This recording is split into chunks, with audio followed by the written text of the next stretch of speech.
ever heard that old phrase, it's hard to teach an old dog new tricks? It is hard to teach an old dog a new trick.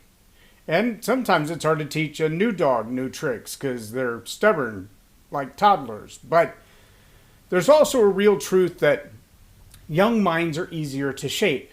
They don't have all these preconceived notions. And they don't have that pesky little annoying nuisance of experience.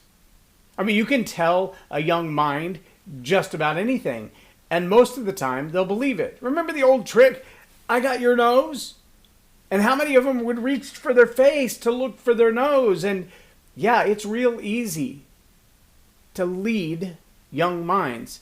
And leaders, well, they take action on that knowledge. They lead young minds because young minds are so much easier to lead than old, stubborn, experienced, tried, tribulated minds. Yeah, young minds are easier to lead, and a lot of leaders take action on that. And that's what I want to talk about in this episode of Leading Leaders.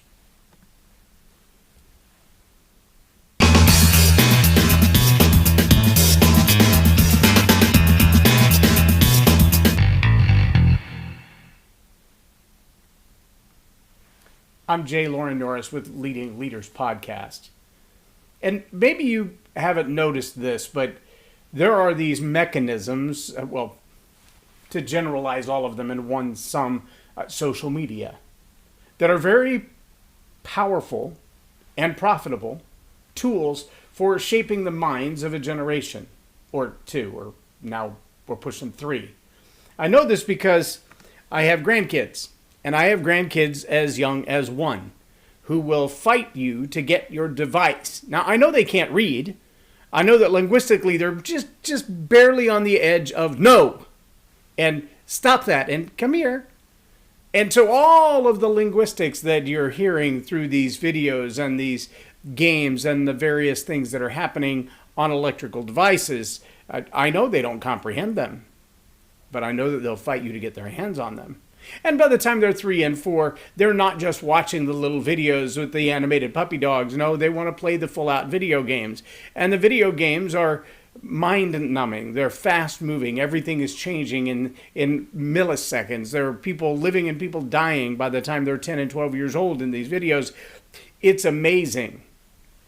But what's more amazing is the fact that there's not just the content of the game at hand. No. There's a lot more conditioning. Yep, I think that's the right word. Conditioning. See, it's preparing these young minds to be told something at a later date. It's almost like the Manchurian Candidate. These notions are being planted deep in the psyche of these young people in the course of watching these videos, watching these YouTube phenomenons. Not just the individual people, influencers who are creating their own content, but these pieces of content that have been thoughtfully developed with the psychology of all of the power of psychology and the psychology of young minds and older minds all woven together in a very powerful delivery mechanism that is the gateway of the eye and the ears to go right into the brain and leave ideas that maybe you do or don't disagree with. The question is, do you agree with them being supplanted into the mind of your children? As I tend to do, I was watching a documentary last night. The particular one, you can't take your eyes off the screen for a moment, which was a bad idea because it was late at night, just after 9 o'clock, and I was starting to doze off. And I would miss 20 or 30 seconds at a time, but I would rewind. And the reason you have to watch closely is because this particular documentary is first-person interviews in German. First-person interviews in German, so what's on the screen is subtitles.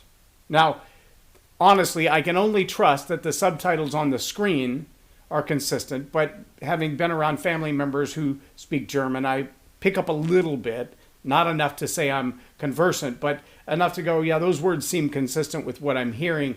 They make sense. I can't prove it 100%. I don't speak German, but if I had a German translator, I'd love to know if the labels on the screen, the text on the screen, the subtitle on the screen truly matched the intent and the words of the people speaking. Because if they did, we have a lot to understand. Now, this episode, this documentary, It's called Final Account. And it's an interview with first person, with the individuals who were there, who are now in their later ages, 60, 70, 80 years old, some of them. But they were 9, 10, and 11 years old when the Jews were exterminated by the Nazis. And it's really fascinating as you see some of the signs that were actually posted above grocery stores, above city gates that said Jews are not welcome here. It's also fascinating because one of the stories firsthand was a young man who he and his brother were both recruited into the Nazi youth. One of them at 11 years old and one of them at 9. The 9-year-old later said, "There was a time that my parents told me that what was going on was wrong and it was a bad idea, but I didn't trust my parents because my teacher had already told me they would say that. I trusted my school teachers more than I trusted my parents. And as it turned out, my school teacher was on the Nazi side and was on the right side in the war, and my parents were not." There was another who said, "I was promoted to a leader because my leader, my Nazi youth leader, my Hitler youth leader, was sent off actually to the front lines to be in the battles, to actually help exterminate the Jews. And so I was promoted to leader, but we had to fight boxing. We had to fight every day until blood was spilled. And they said I was too girly for that, and they took me out of leadership and put me back in the ranks." Now, these are stories of guys that are now men and women who are now in their late ages. They're senior citizens easily. But they recall firsthand the smell of the rising smoke. They recall firsthand witnessing people lined up in trenches and shot, then buried as another layer of humans was added to it. These are young people who at a very young and impressionable age were told, those people, they have a particular smell about them. They have a particular worldview about them. They have a particular mindset about them. And we need to be rid of them in the earth because of all the problems that they cause. Now, I don't know if you're an anti-Semite or pro-Jew. I don't know if you're anti-Republican or pro-conservatism. I don't know if you're anti-liberal or pro-left-wing reinvent the world. I don't know. Here's what I do know. If you as a leader begin to manipulate the minds of young people, you will find that they will do what you manipulate them to do. You will find that they will carry out acts, they will do and say and repeat what they've heard from you. And so my challenge to you as leaders is to guard your tongue. Guard your leadership. Guard your emotional responses. Guard your intellectual properties. One of the young men, now old men, but he was young at the time, 19 years old according to him, noticed that when Hitler rose to power, the first thing he did was literally had either imprisoned or executed, the preference was executed, everyone who politically did not agree with him. For the sole purpose, as this man said, to ensure that there were no intellectuals who were able to lead a resistance. Let that sink in for a minute. They went after the brain trust first. They went after anyone who might have the mental capacity and wherewithal to lead a revolution. They went after those who intentionally said, "I'm not up for this." Now see, one of these young men later found out that his grandmother was a Jew.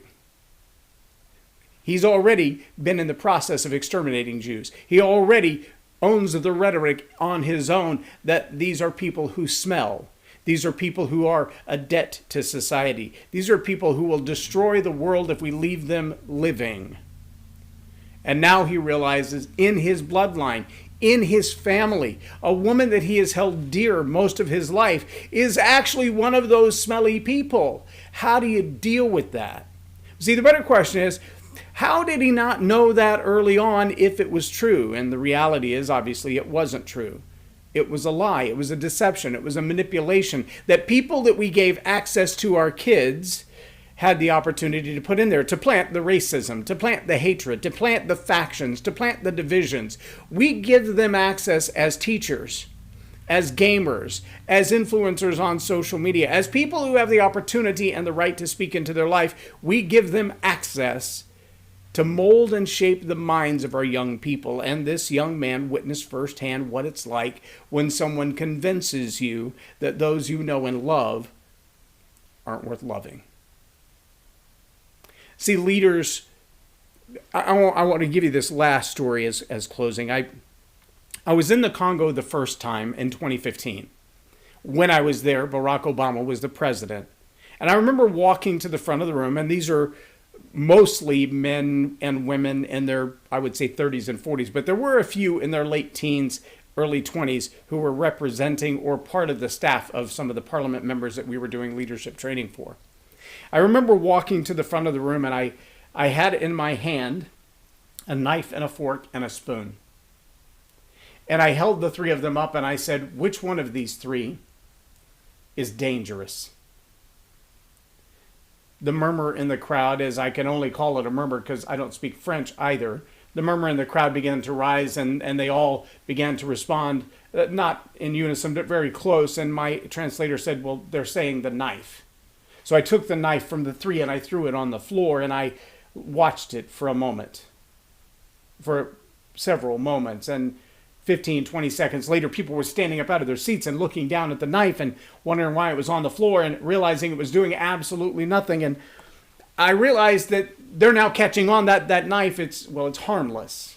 And so I said, well, if it's not the knife, then which of these two? Is it the spoon or is it the fork? And so they all kind of looked at each other almost to say, there's a game he's playing here, but we'll follow along. I think it's the fork. So I threw the fork on the floor next to the knife, and guess what happened? Nothing. Absolutely nothing. It laid on the floor, useless, harmless, helpless. It just laid there. It did nothing. What a horrible demonstration. It's just laying there. That's not very dangerous. And then I turned to him and I said, I want you to know, leadership, like the knife and the fork, are tools. Just tools. See, with this spoon, I could gouge your eyes out, or I could feed ice cream to an invalid. And it's not about the spoon, it's just a tool.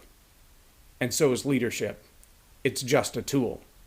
It really comes down to the heart of the person possessing that tool. I want you to understand this. At the time, Barack Obama was the president of the United States, and I said both Barack Obama and the drug dealer on the street corner here in Kinshasa are both leaders. One leads the free world, and one leads a circle of criminality and life destruction. They both use the same tools, and it's really all about the heart of the leader. Folks, I want you to understand, as leaders, you have that same power. You also have that same responsibility. You will be the one who decides whether the content that you teach is true and valid, if it's helpful or hurtful, if you're presenting something that the future generations will benefit from, or you're presenting something that 40 years from now, 50 years from now, they'll look back at and go, how did that happen? One of the stories of the young men in the video that I've been watching was that at 16, when he first was promoted into the Hitler Youth, he went to a particular place, and as they put them on the inside, the train cars were unloading people on the outside. And what they were telling the people, the locals, was that these business leaders had been emigrated. And they were being emigrated somewhere else. Well, the place they were being emigrated to is where this young man was.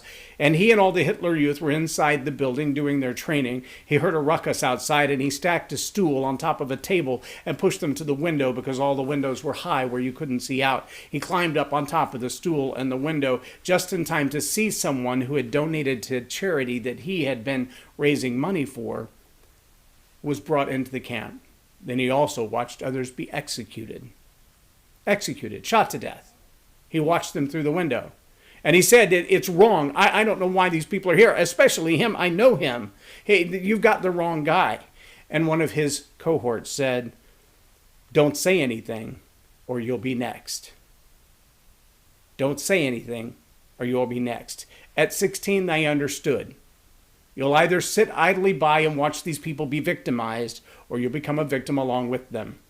At that point, my friends, it was too late. At that point, the travesty had already unfolded. But when did it start? It started with the 9-year-old who said, I trusted my teacher more than I trusted my parents. If you're not paying attention, folks, those very words were said just in the last week. Just in the last week by leaders both in the administration and in the media, that parents don't have the right to decide what their children are learning. That's the job of the teachers and the government. That's a warning sign. Leaders, you are responsible for the information that you put into the minds of young people. You're responsible for the information you put into the minds of people that you influence, and you will be held accountable. Maybe not soon. Maybe not for generations. Maybe not until the other side of this life. But you will be held accountable. And those of you who have asked for the right, the authority, and the power to teach, you will be held even more accountable. Trust me, it's in there. Accountability is a big deal for those who lead, who teach, and influence. And I challenge you to ask yourself, am I teaching? Am I leading? Am I influencing in a good direction? Or only in a direction that's to my own benefit? Take that issue to heart as you lead, especially young minds today. I'm J Loren Norris with Leading Leaders Podcast for Tell It Like It Is TV. Have a blessed day.